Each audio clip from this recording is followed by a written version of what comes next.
আসসালামু আলাইকুম, সবাইকে ওয়েলকাম জানিয়ে শুরু করছি আমার আজকের রেসিপি। আজকে আপনাদের সাথে শেয়ার করব খুবই মজার এবং খুবই লোভনীয় একটি রেসিপি। সেটা হচ্ছে চিকেন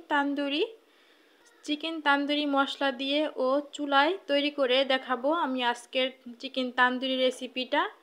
তো খুব সহজভাবেই শেয়ার করার চেষ্টা করব, আশা করছি আপনাদের কাছে খুব ভালো লাগবে। তো এখানে একটা চিকেন তান্দুরির মশলার প্যাকেট নিয়ে নিয়েছি। তো প্যাকেটটা আমি ভালোভাবে দেখাচ্ছি, এমন হবে অনেকেই হয়তো চেনে না বা কত টাকা মূল্য তাও জানে না। এই যে মূল্য লেখা 80 টাকা, বেশি দাম না, যে কোনো মুদির দোকানে পেয়ে যাবেন। আর এখানে এই যে চিকেনগুলো আমি খুব ভালোভাবে ধুয়ে এই যে কেটে নিয়ে নিয়েছি আর কাঁটা চামচ দিয়ে কেচে নিয়ে নিয়েছি। তো এই যে দেখাচ্ছিলাম খুবই কাছে থেকে। এখন আমি চিকেনের জন্য মশলাটা রেডি করব। এখানে একটা মিক্সিং বোল নিয়ে নিয়েছি, এর মধ্যে দিয়ে দিচ্ছি 1/3 কাপ টক দই, নিয়ে নিচ্ছি 1/3 কাপ তান্দুরি মশলা, দিয়ে দিচ্ছি 1 টেবিল চামচ পরিমাণ টমেটো সস, 1 টেবিল চামচ পরিমাণ সয়া সস, হাফ চা চামচ গরম মশলার গুঁড়ো, স্বাদ অনুযায়ী লবণ,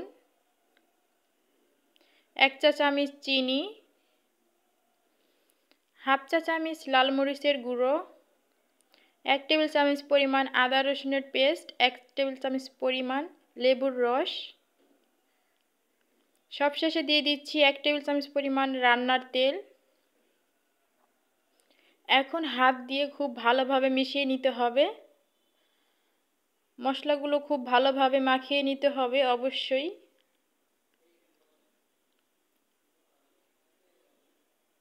তো আমি হাত দিয়েই মেখে নিচ্ছি, চাইলে কিন্তু চামচ দিয়েও মেখে নিতে পারেন।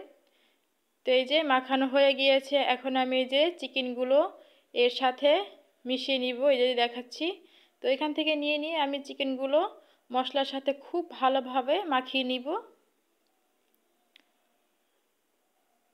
তো খুব ভালোভাবে মাখিয়ে নিতে হবে অবশ্যই, প্রত্যেকটা জায়গায় যেন এই মশলাটা চিকেনের গায়ের সাথে মিশে যায়, এমনভাবে মাখিয়ে নিতে হবে। তো খুব ভালোভাবে আমি এই তো মাখিয়ে নিয়ে নিয়েছি এর মধ্যে। তো 3 ঘন্টার জন্য ম্যারিনেট করে রেখে দিব। তো এখন একটা ঢাকনা দিয়ে ঢেকে দিয়ে দিচ্ছি, অবশ্যই ঢেকে রেখে দিতে হবে, চাইলে কিন্তু সারা রাত ফ্রিজে রেখে দিতে পারেন, তাতে খুব ভালো রেজাল্ট পাবেন। তো 3 ঘন্টা পরে চলে আসলাম, দেখুন খুব ভালোভাবে সেট হয়ে গিয়েছে চিকেনগুলো। তো এখন মশলা ছাড়িয়ে নিয়ে আমি এখন এইগুলো প্যানে দিয়ে দিব। তো চুলায় আমি আগে থেকেই এখানে একটা প্যান বসিয়ে দিয়েছি, আর এর মধ্যে 1/4 কাপ রান্নার তেল দিয়ে দিয়েছি।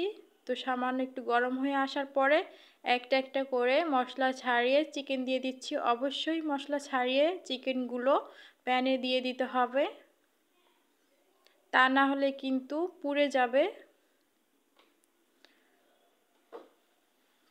তো এখানে একটা মুরগির তো আমি 8 পিস করে নিয়ে নিয়েছি, আপনারা চাইলে 2 পিস অথবা 4 পিস করে নিতে পারেন, কোনো সমস্যা নেই।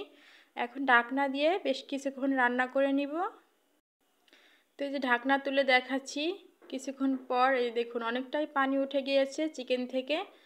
তো এভাবে আমি উল্টিয়ে দিব, একটা সাইড তো হয়ে গিয়েছে, এখন অপর সাইড উল্টিয়ে দিচ্ছি। তো এই যে দেখুন অল্প আঁচে রেখে পানিগুলো শুষে গিয়েছে এবং চিকেনটাও পারফেক্টলি হয়ে গিয়েছে।